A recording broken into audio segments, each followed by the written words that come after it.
श्री गणेशाय नमः।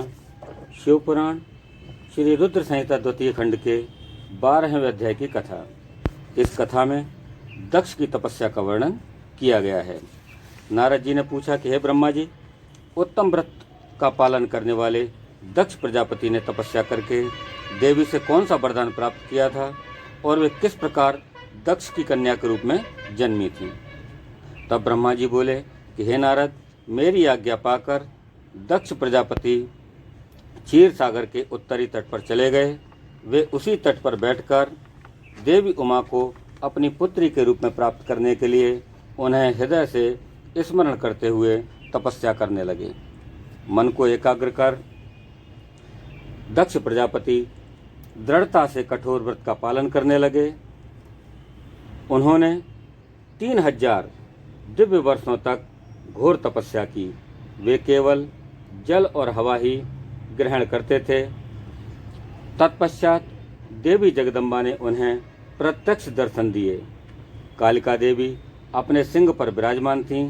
उनकी श्यामल कांति व मुख अत्यंत मोहक था। उनकी 4 भुजाएं थीं। वे एक हाथ में वरद और दूसरे में अभय, तीसरे में नीलकमल और चौथे हाथ में खड़ग धारण किए हुए थीं। उनके दोनों नेत्र लाल थे और केश लंबे व खुले हुए थे। देवी का स्वरूप बहुत ही मनोहारी था। उत्तम आभा से प्रकाशित देवी को दक्ष और उनकी पत्नी ने श्रद्धापूर्वक नमस्कार किया। उन्होंने देवी की श्रद्धा भाव से स्तुति की। दक्ष बोले, हे जगदम्बा भवानी, कालिका, चंडिके, महेश्वरी, मैं आपको नमस्कार करता हूँ। मैं आपका बहुत आभारी हूँ जो आपने मुझे दर्शन दिए हैं। हे देवी, मुझ पर प्रसन्न होइए। ब्रह्मा जी ने कहा कि हे नारद, देवी जगदम्बा ने स्वयं ही दक्ष के मन की इच्छा जान ली थी। वे बोली, हे दक्ष, मैं तुम्हारी तपस्या से बहुत प्रसन्न हूँ। तुम अपने मन की इच्छा मुझे बताओ। मैं तुम्हारे सभी दुखों को अवश्य दूर करूँगी। तुम अपनी इच्छा अनुसार वरदान मांग सकते हो। जगदम्बा की यह बात सुनकर प्रजापति दक्ष बहुत प्रसन्न हुए और देवी को प्रणाम करने लगे। देवी को प्रणाम करके उन्होंने कहा, दक्ष बोले कि हे देवी, आप धन्य हैं। आप ही प्रसन्न होने पर मनोवांछित फल देने वाली हैं। हे देवी, यदि आप मुझे वर देना चाहती हैं तो मेरी एक बात ध्यान पूर्वक सुनें और मेरी इच्छा पूर्ण करें। हे जगदम्बिका, मेरे स्वामी शिव ने रुद्र अवतार धारण किया है, परंतु अब तक आपने कोई अवतार धारण नहीं किया है। आपके सिवा कौन उनकी पत्नी होने योग्य है। अतः हे देवी, आप मेरी पुत्री के रूप में धरती पर जन्म लें और भगवान शिव को अपने रूप लावण्य से मोहित करें। हे जगदम्बा, आपके अलावा कोई भी शिव जी को मोहित नहीं कर सकता। इसलिए आप हर मोहनी अर्थात भगवान को मोहने वाली बनकर संपूर्ण जगत का हित कीजिए।